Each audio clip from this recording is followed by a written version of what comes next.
Tal cual, sí, sin duda que así fue. Un gran recorrido del Milan en su primera Copa de Campeones. Copa que había ganado en la antigüedad, tenía ya 2 ediciones, pero lejos en el tiempo. Pensemos que Sí, la sí, sí. última había sido casi 20 años atrás de esta edición que nos marcaba Nacho. Bueno, de hecho, cuando gana su segunda Copa de Campeones, viene a jugar la final intercontinental contra Estudiantes en aquel partido tan escandaloso que se juega en la Bombonera y donde, bueno, jugadores de Estudiantes de La Plata terminaron presos después del partido Esos para y suspendidos por 99 años.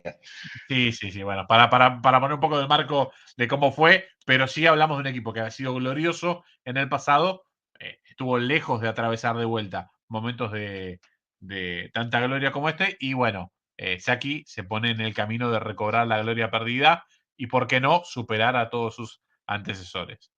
Así es. Para poner en contexto, ¿no? El Milan, como dijiste vos, era la tercera y cuarta Champions League, en ese momento Copa de Campeones que ganaba. En ese momento se ponía a dos del máximo ganador, que era el Real Madrid, que tenía seis. Imagínense, estaba Claro, ahí nomás del Madrid, que tenía seis. Y otro dato de color es que hasta ese momento el Milan tenía cinco títulos internacionales ganados en toda su historia. Cuando se va a Rigosaki 4 años después tenía 11, ¿no? Para darte una magnitud de lo que fue a nivel, porque hoy en día Milan está entre los equipos más ganadores de copas internacionales del mundo, ahí nomás con Independiente, con Boca, con el Al-Ahly de Egipto, si no me equivoco, algún equipo sí, egipcio, nunca me acuerdo el nombre, creo que es sí, el sí, sí. Al-Ahly, pero Es ese, es exacto. el Al-Ahly, está entre los 5, 6, bueno, y el Real Madrid ni hablar, ¿no? Que eso está, ni lo contamos, juega en otra liga el Real Madrid, pero digo, está entre los 5 o 6 más ganadores de la historia internacionalmente. Bueno, un tercio de los títulos internacionales del Milan fueron en la época de Arrigo Sacchi, fueron acá, y insistimos, dos Champions, dos Supercopas, dos Intercontinentales, como diría Chilaver, tú lo has ganado todo. Sí, totalmente. Pensaba en la primer Champions, o sea, la primera Copa de Campeones, la final de 1988-89, Camp Nou, Steaua Bucarest enfrente y Nacho, 4-0. Hay que ganar Sí, una final de Copa de Campeones 4-0. yo, yo creo que lo más llamativo se ve en la semifinal. En la semifinal, eh, para, acabamos de nombrar al Real Madrid, el equipo seguramente más grande y más ganador de la historia del fútbol. En la ida, pero en la semifinal se enfrentaron el Milan y el Real Madrid. Entre ellos dos, hasta ese momento sumaban ocho Copas de Europa, seis del Madrid, dos del Milan. eh, y el Milan fue a jugar primero a España, al Bernabéu, al mítico Bernabéu, donde, claro, el máximo campeón de Europa los esperaba diciendo, estos son nuestros, estos les ganamos, a los tanos no se nos van. Bueno, terminó siendo un empate 1-1 en el Bernabéu y se preparaban para el partido de vuelta, y dijimos, ¿no?, que entre las ligas no había tanta diferencia en ese momento, que era todo mucho más parejo. Imagínense entre el campeón de España y el de Italia, uno se imagina un partido cerrado, un partido trabado, un partido que se definió por detalles. Bueno, el detalle fueron los 5 goles que le metió el Milan, porque le ganó Sí, 5-0 impresionante. al Real Madrid, una semifinal de Champions League. Nosotros hoy en día, creo que hace 20 años, 20, 25 años, vimos perder pocos partidos internacionales al Madrid, finales solamente creo que dos, una contra el Atlético y otra contra Boca, y la verdad que en ese momento ganar la semifinal de Champions 5-0 al Real Madrid era algo impensado, hoy en día sería algo impensado también, y vamos a ver que también, después vamos a hablar de la Champions siguiente, pero en la Champions siguiente lo vuelve a cruzar el Milan al Real Madrid. Sí, sí, sí. Pero bueno, nada, pone un poco de manifiesto el calibre de equipo del que hablamos, ¿no? Meterle 5 goles al Madrid en cualquier época es una cosa impresionante y en esa instancia, bueno, algo que uno no imaginaría como algo al pasar, pero encima lo revalida ganando 4-0 la final de Sí, Europa con el Steaua, ¿no? sí, Coronarte con un 4-0 contra el rival que hizo el mismo camino que vos, ¿no? A ver, por otra llave, pero el Steaua llegó de la misma manera, desde 16 avos de final hasta jugar esa final donde de sí, sí, 32 sí. equipos quedaban solo dos y el Milan se consagra y obtiene primera estrella desde esta generación, su tercera a nivel general. Sí, vamos a ver en esta Champions, bueno, primero como dijiste, Copa de Campeones, pero vamos a decirlo como es, le gana 4-0 al Steaua, que dijimos que los equipos tenían pocos extranjeros. Bueno, ese Steaua Bucarest, estoy hablando sin saber del todo el detalle, pero creo que había 6 jugadores que jugaron el Mundial 90, para Rumania, una Rumania que fue una de las revelaciones del Mundial, que después clasificó al Mundial 94. La base de ese equipo estaba en el Steaua Bucarest, entre otros quién era su número 10 y su enganche y su jugador más importante, era el mejor jugador de la historia de Rumania, que es Hagi, que nada pudieron hacer. Después, por ejemplo, estaba Balint, también, que alguno lo recordará porque es el que le hace en el Mundial 90 el gol a Argentina, en el 1-1 el gol de Monzón primero y Balint lo empata después. Sí. Eh, o sea, era básicamente cada equipo, estos tenían parte de su selección, como así, como siempre, hoy decimos que el Bayern Múnich, todos los jugadores de selección, todos los jugadores del Bayern juegan en la selección. Bueno, en ese momento era parecido. El equipo campeón de la liga generalmente tenía al menos 5 jugadores titulares en la selección, Tal cual. por no decir más. Tal cual. Pienso en esto que decís. Uno siempre piensa en la Catus.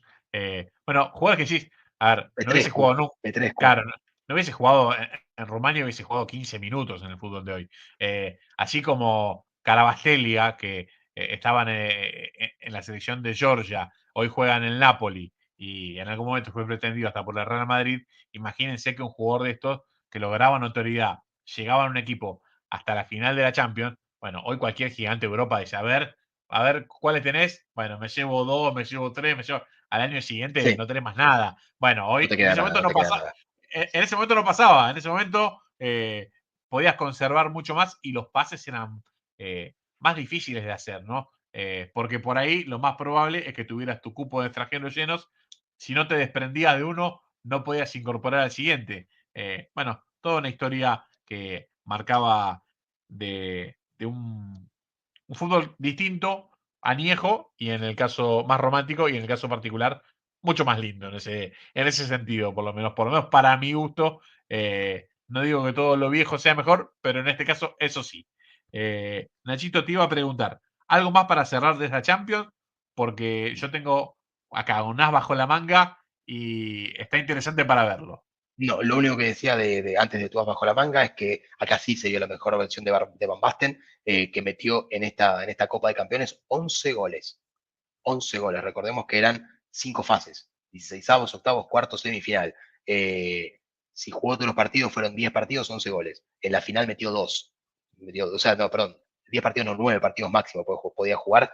Bueno, 2 de esos goles fueron en la final contra el Steaua. Un Van Basten intratable. Creo que en cuanto a promedio de gol se parece al mejor Ronaldo o al mejor Messi que hemos visto. Ronaldo, digo Cristiano, al mejor Ronaldo o al mejor Messi que hemos visto en cuanto a promedio, porque promedió más de un gol por partido, con 2 goles incluidos en la final. No sé cuántas veces se habrá visto eso en una Copa de Campeones. No, no, ni hablar. Un crack, crack total el holandés. Y bueno, estandarte futbolístico de este equipo del Milan como un goleador intratable que es lo que era. Pero bueno, pensaba en que el Milan era campeón de Europa, le había ganado 4-0 al Steaua. Por el lado americano, el campeón de la Libertadores era nada más y nada menos que el Atlético Nacional de Medellín y se iban a enfrentar en Tokio en diciembre de 1989 y pasaba algo como lo que vamos a ver ahora, un poquitito de aquel partido. Uno pensaría dos fuerzas disímiles, ¿no? Porque el Milan parecía mucho más poderoso que el Atlético Nacional de Medellín de gran Pacho Maturana, y sin embargo, a diferencia de lo que uno creería, lo que costó en definirse este partido, ¿no? Porque acá Hubo que vemos un esperar hasta el minuto, tiempo extra. sí, sí, sí, minuto 119 de juego, o sea, un minuto de los penales. Vemos esta falta en el borde del área del equipo colombiano, con un arco defendido nada más y nada menos que por Neguita. Ahí lo vemos a Van Basten levantándose. Y tiro libre para el Milan, que va a ejecutar nada más y nada menos que Alberigo Evani, uno de esos jugadores de rol, ¿no? Alberigo Evani era un volante externo del Milan, que después fue a la selección italiana. Claramente no se destacaba por ser un crack, ni mucho menos, pero en este equipo donde había, bueno, cracks de esos nombres que permanecen en la historia y en la memoria de cualquier futbolero, va a ser algo como esto que vamos a ver ahora, ¿no? Higuita cuidando su palo, armando la barrera, un fútbol colombiano precioso con mucho bigote, ¿no? Muchos jugadores con bigote todavía, finales de los 80, principios de los 90. Colombia también con muchos jugadores que fueron a la selección y Evani hace esto, ¿no?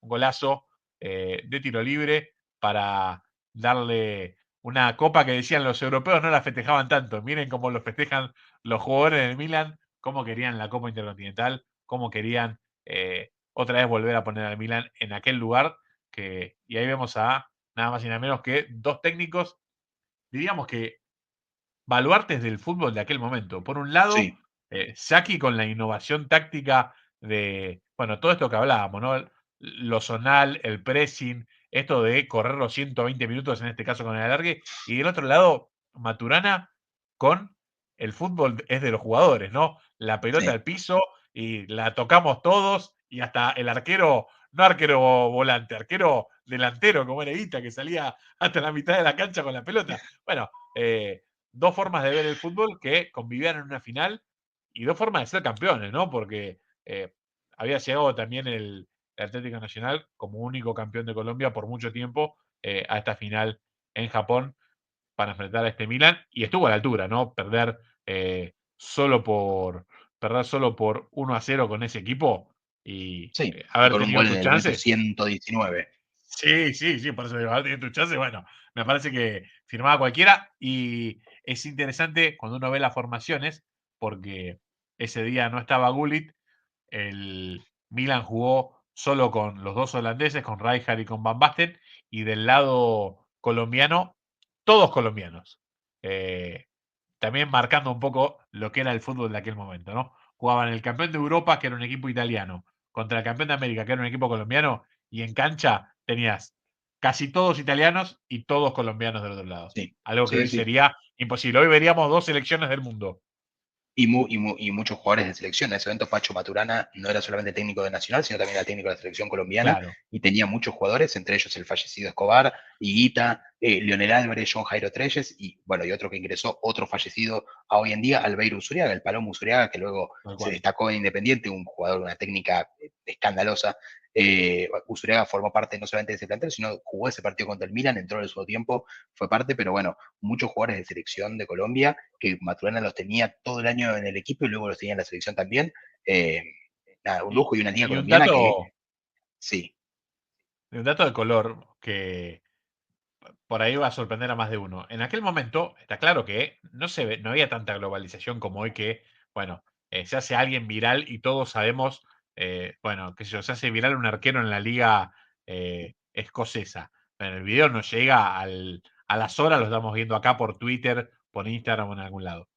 René Guita, más allá de lo famoso que fue y que perdura en el tiempo por el escorpión, por la forma muy particular de ver el fútbol y por el gol entenderlo, de Camerún. eh, bueno, también, seguramente que también, eh, era su forma de jugar habitualmente. Digo, Sí, sí, sí. cuando salía bien y cuando salía mal. Uno agarra los partidos de la eliminatoria, los partidos del Atlético Nacional de Medellín, y jugaba de esa forma, salía hasta la mitad de la cancha, pedía la pelota de vuelta. Una cosa que decías, por favor, volvete. Era para dejarte un infarto en cualquier momento.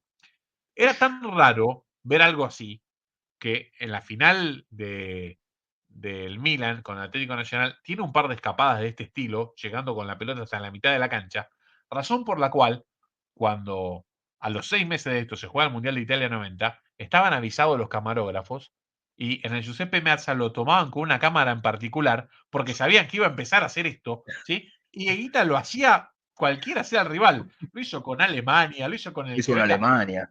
Sí, sí, sí, o sea, estaba Con como. Alemania no solamente salió, sino que hizo una pared de mitad de cancha y siguió avanzando Sí, hasta que le sí, hicieron sí. falta casi en tres cuartos de cancha. Eh, Un animal, estaba, com- un animal. estaba completamente desquiciado, pero bueno, formaba parte de bueno, su forma de entender el fútbol. Por eso cuando le hacen el gol, que decimos todos, lo hubiésemos matado cualquiera cuando le hace el gol Camerún, bueno, los colombianos no le dijeron nada porque ya está, lo hiciste toda la vida, bueno, una vez que salió mal no te vamos a decir nada y esa fue la forma en que se lo tomaron, pero marcaba esto, ¿no? Pensemos que lo conocían porque se habían enfrentado en la final del mundo. Si no, en aquel momento lo más probable es que ni supieran quién era el arquero de Colombia, mucho menos Ni de esa hablar. Colombia de Maturana. Pero te iba a decir una cosa sola, Nacho, y después volvemos al Milan de Rigosaki, como seguimos en este relato. En aquel partido con Alemania, tercera fecha, Colombia-Alemania, tercera fecha de grupo de la fase de grupos de Italia 90, Colombia recibe un gol de Litbarski cuando el partido ya ha terminado prácticamente y hace un gol, bueno, se me fue de Rincones, Sí, creo Rincón, que Freddy Freddy Rincón. Rincón, con un Freddy pase Rincón. hermoso de Valderrama. Bueno, hace una jugada tocándola desde abajo. El relato de la televisión colombiana, se lo digo a cualquiera que vea este podcast, el relato de la televisión colombiana de ese gol bueno, debe ser de las cosas más emocionantes en la historia del fútbol. Yo creo que todos los días a la mañana hay que ponerle un ratito, porque cuando viene el pase de Valderrama, dice, ahí viene Colombia, Dios mío, dice el relator. Todavía no pateó. Imagínense lo que significaba para Colombia y esa forma de jugar, acceder a una segunda ronda del Campeonato del Mundo. Así que nada, uno de esos capítulos extraordinarios de los mundiales que nos regalan todos estos monstruos que jugaban en grandes equipos y después terminaban jugando en sus selecciones, dándonos, bueno, torneos de esa categoría, ¿no? Sí. No, además, lo que te quería decir, el gol de Litvarsky a Colombia había sido en el minuto 90. El gol de Rincón Sí, fue en sí, el ya minuto terminaba. 91. Claro, O sí, sea, ya terminaba. Colombia quedaba completamente afuera del Mundial en un minuto y de repente se encuentra otra vez en el Mundial y el festejo loco de los Sí, colombianos en el Mundial hermoso. es Hermoso, hermoso. y, y para poner otro paralelismo con el Mundial 90, el árbitro de esta final intercontinental fue Fredriksson, el sueco, que, si alguno recuerda, el relato del VHS de gráfico, Fredriksson fue el que echa al soviético por la patada animal que le pone a Canigia desde atrás, no la del camerunés, sino la del siguiente partido, que Canigia encara solo, el ruso se le tira encima, Fredriksson es quien expulsa al soviético de la cancha en uno de los únicos dos partidos que Argentina ganó en ese mundial. Y aún así llegó a la final. Qué datazo. Datazo. Sí, sí, sí, sí, datazo, totalmente. Bueno, tenemos al Milan, campeón de Europa, ya lo tenemos campeón del mundo en la Copa Intercontinental. Estamos en diciembre del 89 y otra vez vamos a ver un Milan, bueno, llegando hasta fases finales de esta nueva Champions, siendo el campeón reinante, ¿no? Exactamente, ya esta vez otra vez la Copa de Campeones de Europa con otra vez 32 participantes, 16 avos, pero en este caso el Milan sabiendo, o sea, le tocó arrancar contra el campeón de Finlandia, pan comido obviamente para el Milan, pero tenía que enfrentarse contra otro equipo que había tenido una primera ronda muy fácil, que era contra el campeón de Luxemburgo, que era otra vez nada más y nada menos que el Real Madrid. Hoy en día, si te tocan dos Champions seguidas, enfrentarte en un cruce directo, ya sea en octavos o en semis con el Madrid, vos decís, está arreglado, no quieren que lleguemos a la final, no quieren que salgamos campeones. Bueno, parecía así, otra vez el Milan se lo cargó al Real Madrid, le ganó 2-0 en Milan y perdió 1-0 en el Bernabéu para llevarse la clasificación otra vez en los cuartos de final, otra vez dejando afuera a uno de los máximos candidatos, como siempre lo es el campeón de España en una competencia así. Luego eliminó al campeón belga, al Mechelen, al KB Mechelen. Luego eliminó a otro peso pesado, que era el campeón de Alemania, justamente el Bayern Múnich, que algún día vamos a hablar bien de la liga alemana, porque el Bayern Múnich, si bien es potencia hoy en día y es inalcanzable, durante los 80 y los 90 no era tan inalcanzable ni tan potencia el Bayern, pero siempre el campeón de Alemania era un equipo de temer, y el Milan lo termina eliminando por la famosa regla del gol de visitante, que en ese entonces existía, le gana 1-0 de local, pierde 2-1 en Alemania y se mete en la final con el campeón de Portugal, con Benfica. Un Benfica que, bueno, siempre fue el máximo campeón de la Liga Portuguesa, por más que los últimos, creo, 20 años el que más dominó fue el Porto. En campeonatos totales, el Benfica todavía es el líder indiscutido de Portugal y acá, en este momento, más aún. Totalmente, y tenemos la suerte de ver cómo se definió aquel partido con un único tanto, así que vamos a aprovechar y mirar el gol de esa final, jugada en Viena, si no me equivoco, entre el Milan, que acá está de camiseta blanca, camiseta que suele elegir para las finales, es una cuestión tradicional, el Milan cree que la otra no le da tanta buena suerte, bueno, vemos una jugada rápida y Frankie Rijkaard definiendo para poner al Milan arriba por 1-0 en lo que sería el único gol del partido. Otra vez festejar, otra vez algo que se terminaba transformando en algo habitual para el Milan volver a consagrarse campeón. Es maravilloso cuando alguien es bicampeón, ¿no? Sobre todo porque ya te pone como un equipo de época. Ganar 2 veces seguía la Champions Sí. con el recorrido que hay que hacer, bueno, ya te transforma en un equipo de época. En este caso, el Milan lograba hacerlo ante un conjunto poderoso como era en aquel momento el Benfica. Y pensaba, Nacho, entre todo esto, ¿no? Cuando uno habla de los mejores equipos de la historia, este equipo está, por supuesto que está el Barcelona de Guardiola, por supuesto que van a aparecer muchos Madrid en el medio, mirando para este lado del continente, va a estar Independiente en aquella seguilla de copas, por supuesto el Boca de Bianchi, alguno me dirá, y el Boca de Lorenzo y el River de Gallardo. Más allá de los títulos, a veces lo que uno trata de ver es, bueno, el legado que dejaron. ¿Cuántas veces llegaron hasta las instancias finales? Porque a veces vos ganaste 2, está bien, y estuviste 2 o 3 veces merodeando y durante 6, 7, 8 años dejaste un legado de, veces siendo el protagonista de los torneos más importantes a niveles de tu país y a nivel continental. Y me parece que, bueno, no hay que perder de vista los ciclos ganadores. Por ahí no tienen que durar tanto y a veces no duran tanto porque se terminan desarmando por alguna cosa u Obvio. otra. Y sin embargo, la gente, perdona el recuerdo, el otro día hablábamos, sin tener que ver específicamente con un equipo que haya ganado tanto, del San Lorenzo del ingeniero Pellegrini, por ejemplo, ¿no? Que no fue tan duradero en el tiempo. No No, fue un sabemos año. cómo, bueno, no sabemos cómo le hubiese ido en una Copa Libertadores en aquel momento, si lo hubiese jugado, de qué manera hubiese evolucionado ese plantel, bueno, un montón de cosas. Y Sí, sin sí, sí. embargo, perdura porque cuando vos dominaste a nivel continental y a nivel local, la gente enseguida se acuerda los títulos consecutivos. Bueno, hablemos de este equipo del Milan y miremos, ¿no? Gana 2 Champions seguidas y de qué manera las gana. Y encima en Italia, bueno, seguía siendo siempre el protagonista. Por ahí no siempre era el campeón, pero siempre formaba parte del trío del cuaterno que estaba ahí merodeando el campeonato. Sí, en el 90 termina a 2 puntos del Napoli campeón con Maradona, ahí nomás, obviamente, y eso teniendo en cuenta que jugó Champions hasta el último día. Claro, O sea, un desgaste extra, pero vemos que en esa época las preparaciones físicas no eran como son hoy en día, obviamente los jugadores estaban preparados físicamente, pero lo hemos dicho en otro podcast, Cruyff fumaba, muchos jugadores fumaban, muchos jugadores no tenían los cuidados que tienen hoy en día. Hoy, ¿quién se imagina a Messi fumando, a Cristiano Ronaldo fumando? Nadie, claro, ningún claro. jugador que quiera hacer. Creo que una vez, hace poco, lo encontraron en Nainggolan, hace 4 o 5 años, y fue un escándalo total, como si hubiese, no sé, quemado una Biblia en Sí, una iglesia. Osvaldo acá. Osvaldo, Osvaldo Sí, lo echaron de Boca como si fuese lo peor que le había pasado al fútbol, cuando era el mejor jugador técnico que tenía Boca en ese momento.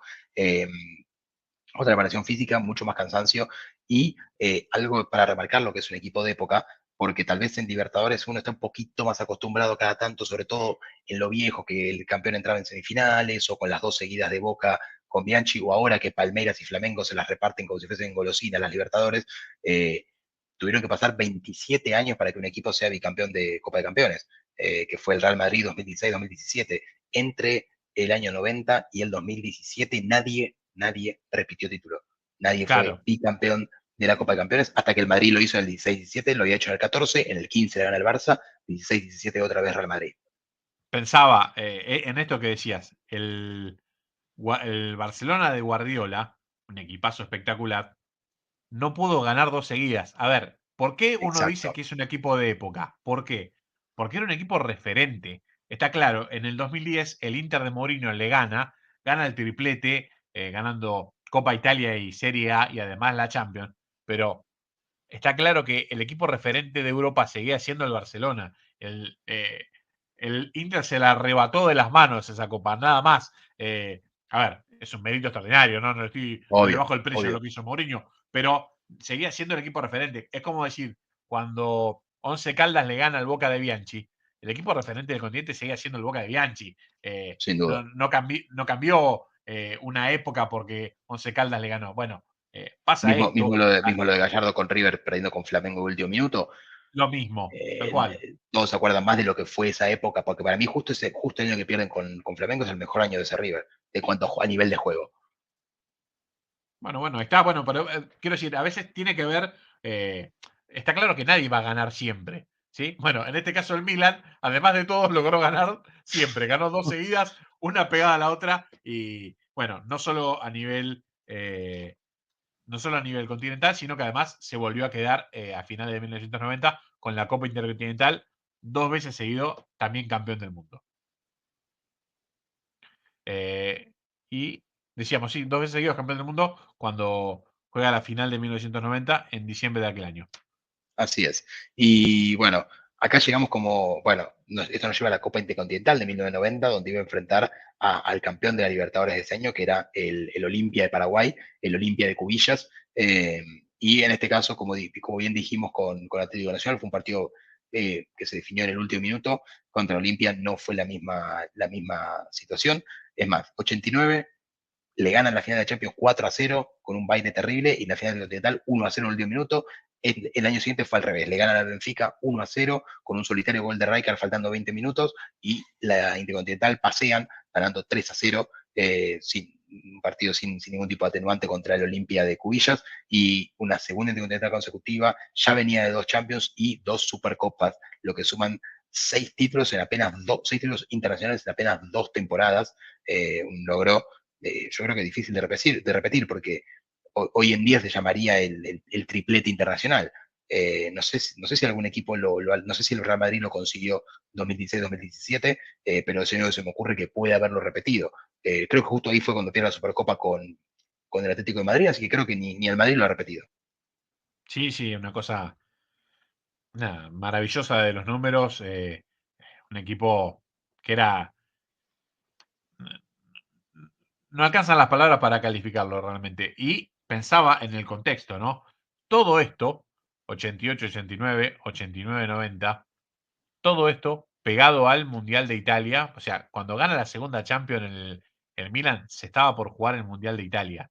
Pensemos en la presión para el comité organizador, para Celio Vicini, un entrenador de juveniles, ¿no? De tener al mejor entrenador de tu país, que era Saki, no solo de moda, no solo modificando el fútbol a nivel mundial, sino que además ganando todo en ese momento. Bueno, lo peor que te puede pasar en la vida, sobre todo si no ganas el mundial, como le pasó a Vicini, ¿no? Que lo termina perdiendo por detalle después de esa semifinal, como le explicaba Nacho. Pero bueno, es algo que nada, toda la vida le van a remarcar. Bueno, en el día de hoy que justo falleció Toto Esquilachi, goleador de aquel eh, campeonato del mundo con 6. Una Italia que jugaba muy a la ofensiva para lo que era esa Italia, pero se le terminó escapando un mundial de local. Y, a ver, no.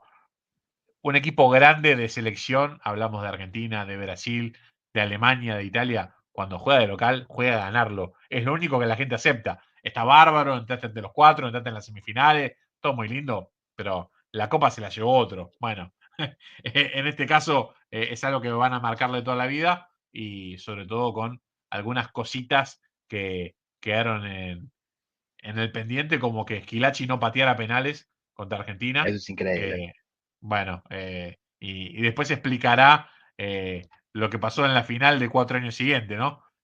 Van a patear todos, estén como estén, porque no me va a pasar lo mismo que le pasó el otro otra vez. Y a veces el fútbol se explica un poco así. Y bueno, sin Schillaci pateando penales, porque no era un especialista, decir que para que sea el goleador del Mundial, en el tercer puesto contra Inglaterra, pateó un penal al partido siguiente. Así que en lo paradojal del fútbol, bueno, no podía patear y al partido siguiente pateó y hizo un gol. Bueno, nada. Cosas inexplicables del fútbol. Explicables en realidad, ¿no? Porque Sí, si al siguiente partido lo hiciste es simplemente porque no confiabas en él o porque sí, el jugador te obvio. pidió no patear. Hay dos opciones, o el jugador dijo yo no pateo, o el técnico lo vio y dijo no lo veo bien para patear, o no quiero que patee porque tal vez pateando penales es un desastre. Nacho, mira, te lo voy a decir así con la mano en el corazón. Desconozco la actualidad de Silvio Vicini, si sigue con nosotros o no, pero voy a decir esto.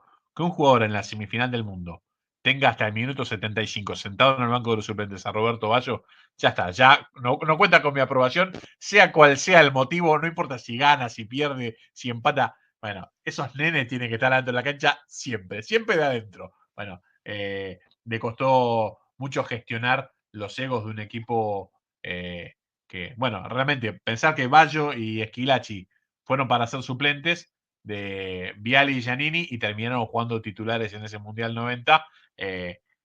Difícil en aquel momento manejar los egos de algunas figuras del equipo italiano. Saki justamente le va a tocar sufrirlo y muy prontamente en esa carrera que nos vas a relatar.